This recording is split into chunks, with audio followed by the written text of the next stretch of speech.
We're diving into an important update on FEMA's Draft Environmental Impact Statement, or DEIS, and what it means for Clatsop County. This episode features a video presentation by Community Development Director Gail Henrikson, who recently briefed the county commissioners. She outlined major concerns with FEMA's draft, ranging from inaccurate data about our population, housing, and land area, to unclear assumptions about property values and development impacts. And right now we'll move to the FEMA BIOP Draft Environmental Impact Statement Update on page 16.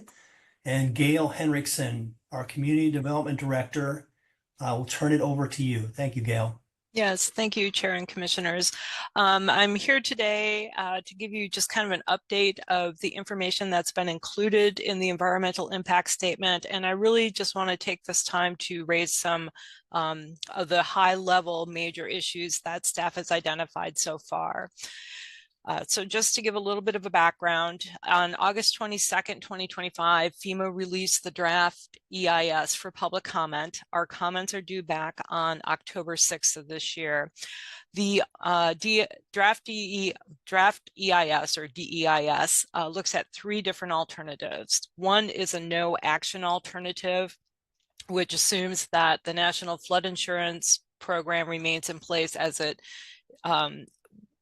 existed sort of pre-Pick'em without those no net loss requirements. There's a second alternative that includes the no net loss, but exempts certain projects if they've obtained an Alternative Endangered Species Act or ESA compliance approval. And those are usually projects that have some sort of federal nexus, either because they're receiving funding for the federal government or they're going through a federal permit process. And so in alternative two, those projects would not be required to have any additional net loss mitigation. Alternative three would remove that exemption for projects that have already gone through a separate ESA compliance review. And so one of the major concerns that we would have potentially is how this could affect projects within the county, including some of our potential parks projects, say new ramps or things at the Westport Park, new roads, for example, our Westport Bypass Road, some of the fisheries activities could be potentially impacted, and then possibly state projects, with ODOT and other state agencies that may be doing public works types improvements. So just quickly, you can see on this map how much of the state is affected. In Clatsop County, the areas that are in blue are the areas that would be included and required to provide no net loss mitigation if the implementation plan goes through. And we have to keep in mind also that FEMA has also released preliminary risk maps or draft risk maps that will potentially enlarge that special flood hazard area. So some of the major issues that we're seeing is one of the most outstanding things has to do specifically with the information that's been provided for Clatsop County. The information that we have in Appendix F, which is the community level data and looks at the impacts of Clatsop County, is that it's inaccurate, it's incomplete, or it's contradicting, and not by small amounts. For example, the FEMA has estimated our population as being over 12,000 more than we actually have. They had used the 2022 American Community Survey data, so we have compared it to that, and their number is grossly overstating our population. But they have solved our housing issue problem because we now have 58,000 more housing units than we thought, and that the American Census thought. So I suppose we can be thankful to FEMA for solving that. They've also estimated the county's size by over 690,000 acres. And with regard to the state's gross domestic product, they've underestimated it by approximately $25 billion when you compare it to the Oregon Employment Department info that we've used and included in our economic opportunities analysis. And then there's some other inaccuracies and incomplete and incorrect information.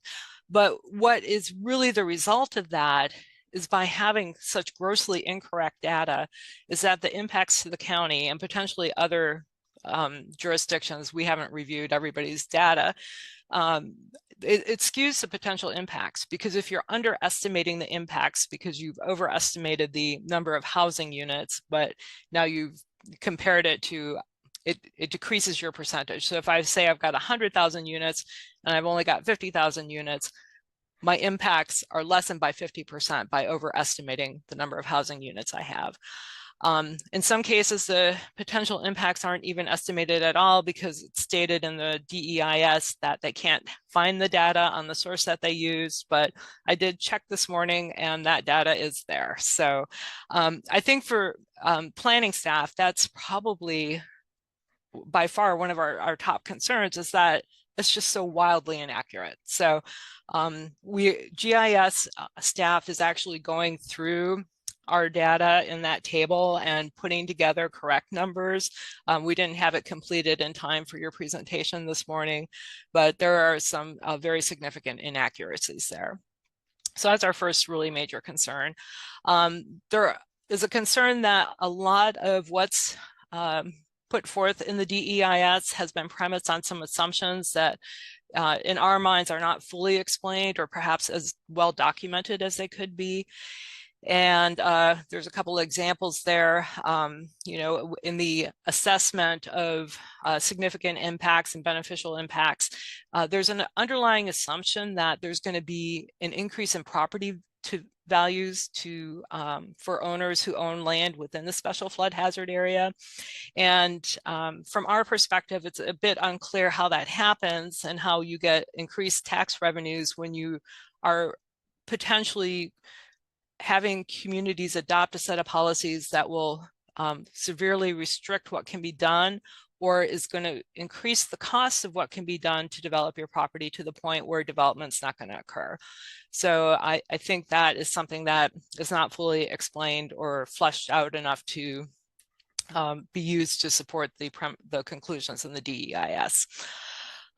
It also appears that there was a lot of state data available that hasn't been incorporated, or where state agencies could have been consulted, again, to perhaps provide a finer grained picture of what the potential impacts could be. For example, I cited the Oregon Economic Department and the gross domestic product, but there's also no mention about the housing needs analysis and the housing that the governor is pushing for every jurisdiction to build. And so that doesn't seem to have been factored in and considered. A few other major issues. I think we just talked about that. That was a duplicate. And then the other things are things that we've already touched on, and your board has sent numerous letters in the NEPA process and during the PICM process, you know, talking about unfunded mandates, the need for increased staff time, the mandatory tracking and reporting. There still remains a lot of uncertainty and lack of clarity about how this is going to be implemented by local governments on the ground and how we're going to administer this. And I think that there is a very strong potential that as a result, if this takes effect, applicants are either just going to abandon projects, or they are going to have to spend so much more money on professionals that it may scale back projects as well.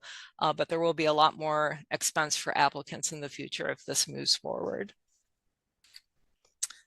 So looking at Clatsop County directly, we pulled our planning permits from 2020 through yesterday, 2025.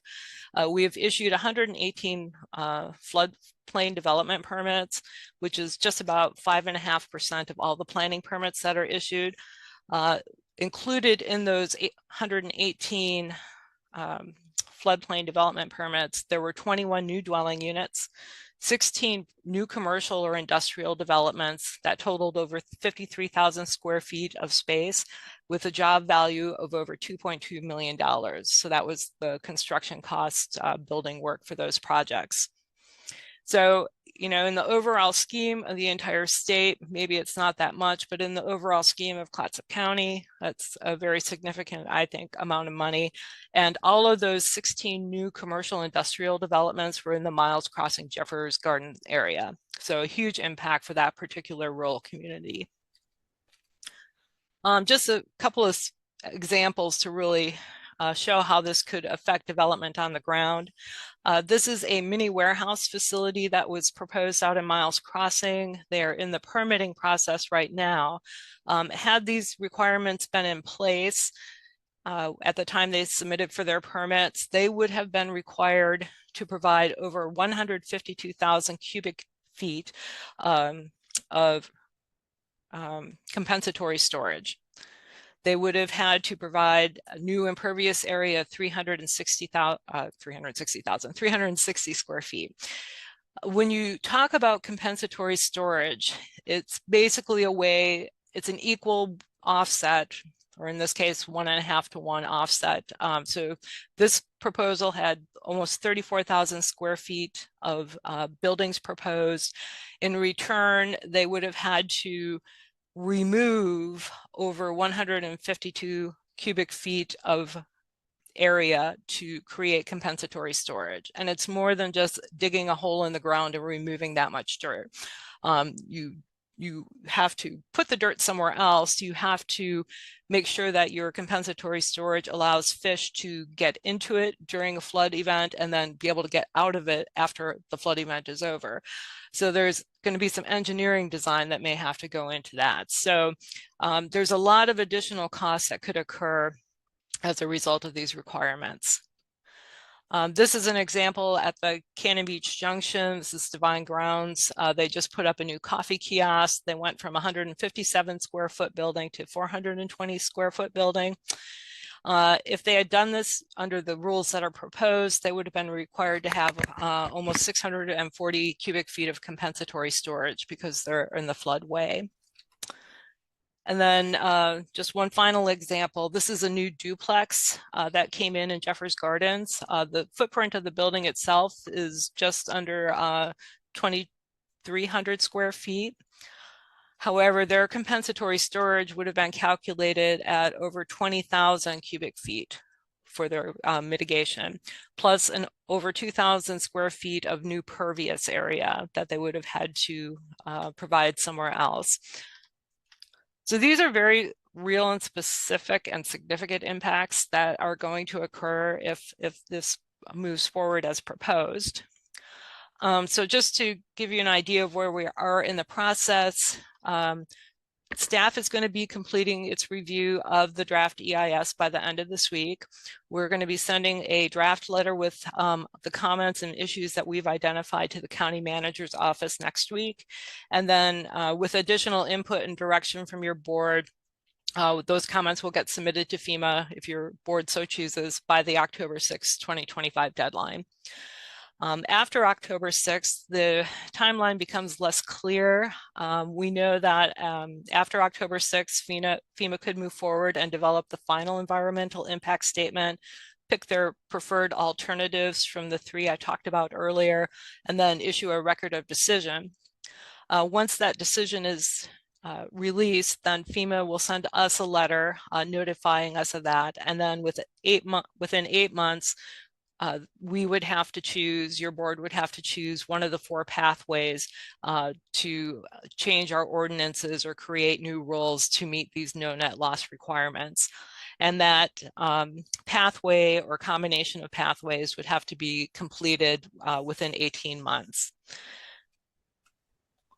And so I went through that very quickly, but I do appreciate your time and I'm here to answer any questions.